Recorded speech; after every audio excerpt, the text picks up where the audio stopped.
IPL की बात चल निकली है, मैं कल परसों एक पॉडकास्ट देख रही थी, उसमें एक साहब फरमा रहे थे, I am not going to take his name, वो फरमा रहे थे कि पीएसएल के अंदर तो कंट्रोवर्सियां ही कंट्रोवर्सियां है, पीएसएल के बीच में जो है ना वो कंट्रोवर्सीज के बीच में पीएसएल हो रहा है। Well, so many controversies, I thought why not pull out few things जिसके बारे में एक्चुअली बात हो रही है। वहाँ भी आपकी बड़ी लीग है, बड़ी लीग में बहुत सारी चीज़ें होती हैं और लीग्स में हो जाती है, इसको किसी एक आपको क्यों किसी लीग को लेबल करना है। तो खैर आजकल हार्दिक पांड्या के ऊपर बड़ा डिस्कशन हो रहा है, क्यों हो रहा है पहले जरा आईपीएल का जो है पॉइंट्स टेबल अगर हम डिस्कस कर लें। अच्छा चले, मनोज तिवारी साहब कह रहे हैं कि हार्दिक पांड्या साहब को जो है वो कप्तान नहीं होना चाहिए, बल्कि वापस जो है ये कप्तानी आप रोहित शर्मा साहब को फरमा दीजिए, इसलिए क्योंकि 2022 तक उन्होंने जो कप्तानी की उसमें वो 5 टाइटल्स लेकर आए हैं मुंबई इंडियंस के लिए, जो कि इससे पहले गुजरात में थे हार्दिक पांड्या, 1 टाइटल उन्होंने जीता जिसके फौरन बाद उनको यहाँ पर लेकर आ गए मुंबई इंडियंस, और तब से 3 साल हो गए, यानी अभी 26 में भी कोई चांस लग नहीं रहा मुंबई इंडियंस का।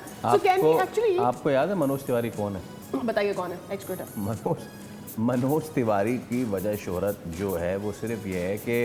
शोएब अख्तर के उस कलकत्ता नाइट राइडर के स्पेल में मनोज तिवारी उनकी तीसरी विकेट बने थे, एलबी हुए थे, उसके बाद से लेके ना उस वक्त ना अब उनका कोई ऐसा कोई है ही नहीं क्रिकेटिंग। लेकिन you know what, AB de Villiers also mention जब गुजरात से इनको यहाँ लेकर आए थे हार्दिक पांड्या को, तो यही उनका सवाल था कि भाई देखो जिस तरह से हार्दिक पांड्या ने गुजरात को लीड किया ना, वहाँ पे सारे यंगस्टर्स थे, वहाँ पर कोई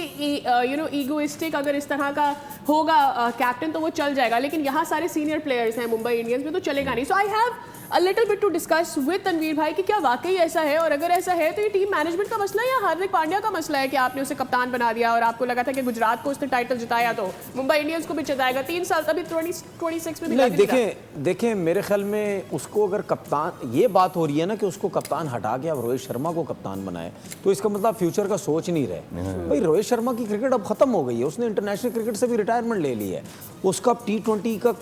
हक नहीं बनता है अपनी फ्रेंचाइज से कप्तानी करने का। हाँ, अगर आप ये कहते हैं कि यार वो मुंबई इंडियंस से इतने 5 इवेंट जितवाए हैं, वो अलहदा चीज़ है, लेकिन आप ये कहते हैं कि इसको कप्तान बना दे, नहीं। मैं ये कहता हूं कि अगर आपको हार्दिक पांड्या की कप्तानी समझ नहीं आ रही तो उसको हटा के मुंबई इंडियन में से कोई और किसी को कप्तान बना दे, ठीक है, वो उसके अंडर खेले, रोहित शर्मा के अंडर खेले। अभी भी हमने देखा, जहां तक मुझे थोड़ा सा आइडिया, सारे मैचेस नहीं खेला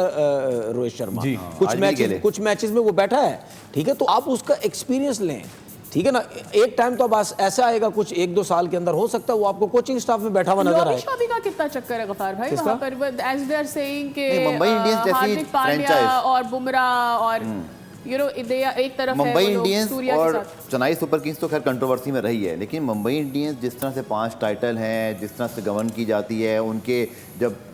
स्काउटिंग होती है ना, तो उसके लिए टॉम मूडी और बड़े कोचेस आकर भारत में आके देख रहे होते हैं, तो दे आर वेरी ऑर्गेनाइज्ड। जहाँ तक मैंने उनके बारे में पढ़ा है, फिर उनकी एक नेटफ्लिक्स पे पूरी मूवी भी आई थी, सारा कुछ है, तो दे आर वेरी प्रोफेशनल। हाँ, ये ज़रूर है कि अगर आप रिकॉर्ड भी देखें तो 19 मैच हारे हैं हार्दिक पांड्या, 15 ही जीते हैं। दूसरी तरफ अगर आप रोहित शर्मा को देखें तो 91 जीते थे और सिर्फ 68 हारे थे और 5 टाइटल भी जितवाए। तो ये स्ट्रगल तो चल रही है, क्योंकि एक बड़ी फ्रेंचाइज है, एक बड़े नाम को रिप्लेस किया, तो मुझे मैं तनवीर के पास एग्री करता हूं।